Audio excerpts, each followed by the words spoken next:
जिस चौधराहट के साथ इजराइल के प्रधानमंत्री सीना ठोक कर कह रहे हैं कि वो लेबनान के हिजबुल्लाह को सबक सिखाकर ही रहेंगे, उसे देखकर ऐसा लगता है कि आईडीएफ हिजबुल्लाह के खिलाफ कभी भी जंग का ऐलान कर सकती है, क्योंकि हिजबुल्लाह के हमलों से उत्तरी इजराइल बुरी तरह से जल रहा है। लेकिन क्या हकीकत में इजराइल के लिए हिजबुल्लाह के साथ सीधा युद्ध करना इतना आसान होगा? और अगर दोनों के बीच युद्ध होता है तो क्या इजराइल हिजबुल्लाह को हरा पाएगा? आपको बता दें कि ये ऐसे सवाल हैं जिनका जवाब शायद ही अभी किसी के पास हो, लेकिन मौजूदा हालातों को देखते हुए इजराइल के लिए हिजबुल्लाह के साथ सीधा युद्ध करना इतना आसान नहीं होगा, क्योंकि एक तरफ जहां ईरान कह चुका है कि अगर इजरायली सेना लेबनान के भीतर घुसी तो वो उसके लिए नर्क साबित होगा, जहां से आईडीएफ की वापसी नहीं होगी। ये बयान ईरान के कार्यकारी विदेश मंत्री अली बागेरी कानी ने दिया था। उन्होंने अपने बयान से साफ कर दिया था कि ईरान हिजबुल्लाह के साथ खड़ा हुआ है और अगर युद्ध हुआ तो ईरान सीधे तौर पर जंग में उतर जाएगा। और अब इसी कड़ी में इराक के प्रतिरोधी समूह का नाम भी जुड़ गया है, क्योंकि हाल ही में प्रतिरोधी समूह ने इजराइल के ईलट शहर पर एक बड़ा हमला किया है और इस हमले के बाद से ही इराक के अहल अल हक प्रतिरोधी समूह के नेता कायस अल खजाली ने चेतावनी दी है कि अगर इजराइल ने हिजबुल्लाह पर हमला किया तो हम मिडिल ईस्ट में अमेरिका के रणनीतिक सैन्य अड्डों पर हमला करेंगे, यहाँ तक कि पश्चिम एशिया में अमेरिकी हितों पर हमले किए जाएंगे।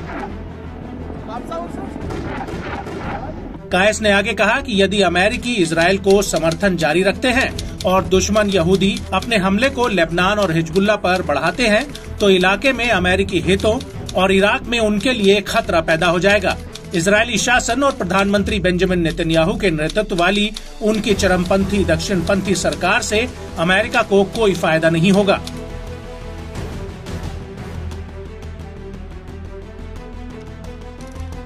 वहीं दूसरी तरफ लेबनान की संसद के स्पीकर और अमल मूवमेंट के चेयरमैन नाबी बेरी ने कहा कि अगर इजराइल युद्ध छेड़ता है तो हम हिजबुल्लाह के साथ खड़े हैं।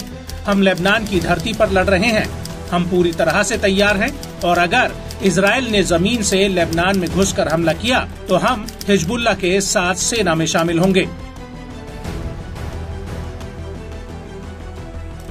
आपको बता दें कि लेबनानी संसद के स्पीकर नाबी बेरी इजराइल के साथ युद्ध को लेकर काफी चिंतित हैं। उनका कहना है कि अगला महीना हमारे लिए निर्णायक साबित होगा।